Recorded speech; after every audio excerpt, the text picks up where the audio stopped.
Kirk Douglas is an American actor, producer, director, and author. After an impoverished childhood with immigrant parents and 6 sisters, he had his film debut in The Strange Love of Martha Ivers with Barbara Stanwyck. Douglas soon developed into a leading box office star throughout the 1950s and 1960s, known for serious dramas, including westerns and war movies. During a 60-year acting career, he has appeared in over 90 movies, and in 1960 was responsible for helping to end the Hollywood blacklist. In 1949, after a lead role as an unscrupulous boxing hero in Champion, for which he was nominated as Best Actor, Douglas became a star. His style of acting relied on expressing great concentration, realism, and powerful emotions, and he subsequently gravitated toward roles requiring strong characters. Among his early films were Young Man with a Horn, playing opposite Lauren Bacall, Billy Wilder's controversial Ace in the Hole, in Detective Story. He received a second Oscar nomination for his dramatic role in The Bad and the Beautiful, where he played opposite Lana Turner, and his powerful acting as Vincent van Gogh in Lust for Life is considered one of his finest roles. He, along with Olivia de Havilland, are of the last living actors from the golden age of Hollywood.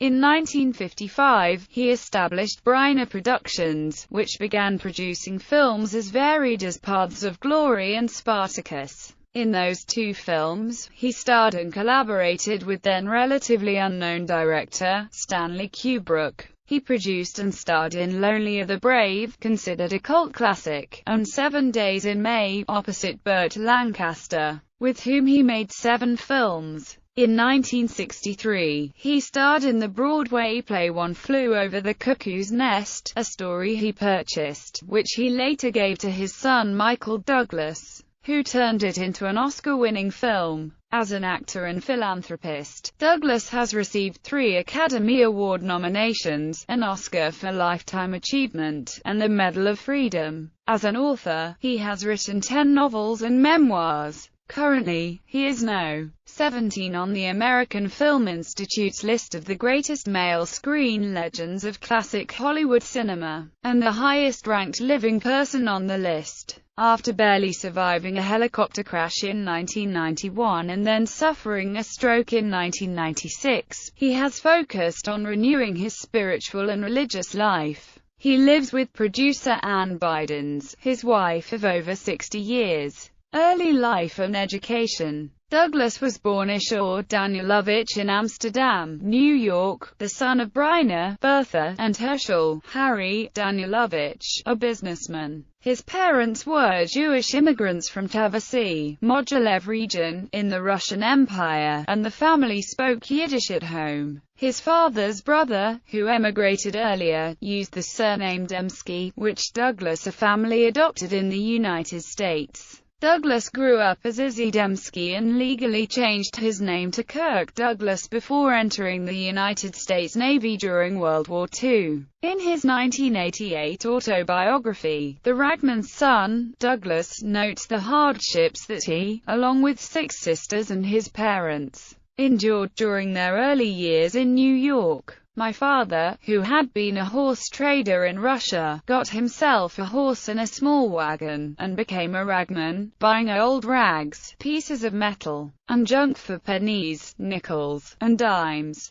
Even on Eagle Street, in the poorest section of town, where all the families were struggling, the ragman was on the lowest rung on the ladder, and I was the ragman's son. Growing up, Douglas sold snacks to mill workers to earn enough to buy milk and bread to help his family. Later, he delivered newspapers and during his youth worked at more than 40 different jobs before getting a job acting. He found living in a family with 6 sisters to be stifling. I was dying to get out. In a sense, it lit a fire under me. In high school, after acting in plays, he then knew he wanted to become a professional actor. Unable to afford tuition, Douglas talked his way into St. Lawrence University and received a loan which he paid back by working part-time as a gardener and a janitor. He was a standout on the wrestling team, and wrestled one summer in a carnival to make money. Douglas' acting talents were noticed at the American Academy of Dramatic Arts in New York City, and he received a special scholarship. One of his classmates was Betty Joan Persker, who would play an important role in launching his film career. Another classmate, and a friend of Bacall, was aspiring actress Diana Dill, who would later become Douglas's wife. Bacall writes that she had a wild crush on Kirk, and they dated casually. During their time together, she learned that he had no money, and he once spent the night in jail as he had no place to sleep. She gave him her uncle's old coat to keep warm. I thought he must be frozen in the winter. He was thrilled and grateful. During that period she fantasized about someday sharing her personal and stage life with Douglas, but would later be disappointed. Kirk did not really pursue me. He was friendly and sweet, enjoyed my company, but I was clearly too young for him, she later wrote. Early career. While doing summer stock theater during a college term break, he began using the name Kirk Douglas, which he later legally adopted.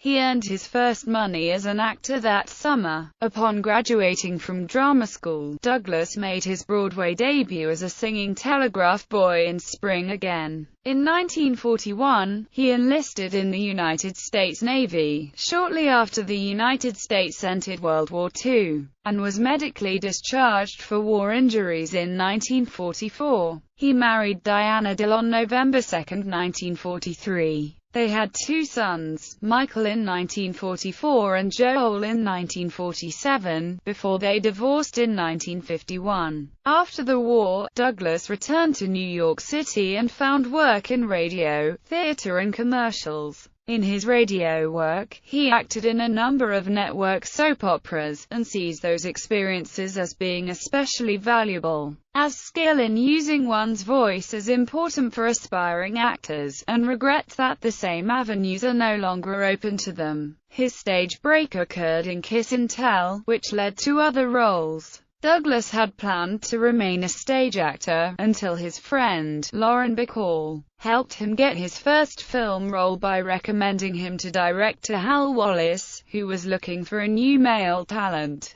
Wallace's film, The Strange Love of Martha Ivers, with Barbara Stanwyck, became Douglas's debut screen appearance. He played a young, insecure man, stung with jealousy, whose life was dominated by a ruthless older woman, and he hid his feelings with alcohol. It would be the last time that Douglas portrayed a weakling in a film role. Reviewers of the film noted that Douglas already projected qualities of a natural film actor, with the similarity of this role with later ones explained by biographer Tony Thomas. His style and his personality came across on the screen, something that does not always happen, even with the finest actors. Douglas had, and has, a distinctly individual manner. He radiates a certain inexplicable quality, and it is this, as much as talent, that accounts for his success in films. At the time the film came out, adds Thomas, movie heroes were beginning to change from those portrayed before the war. Audiences now looked for a harder, more realistic working man hero, and Douglas, projecting a forceful and combative persona, exemplified the new anti-hero. He understood that portraying hard-nosed sons of bitches was an important aspect of a screen personality, and explained its value. I've always tried to show how a man got that way. The guy might not be any good, but you must understand him.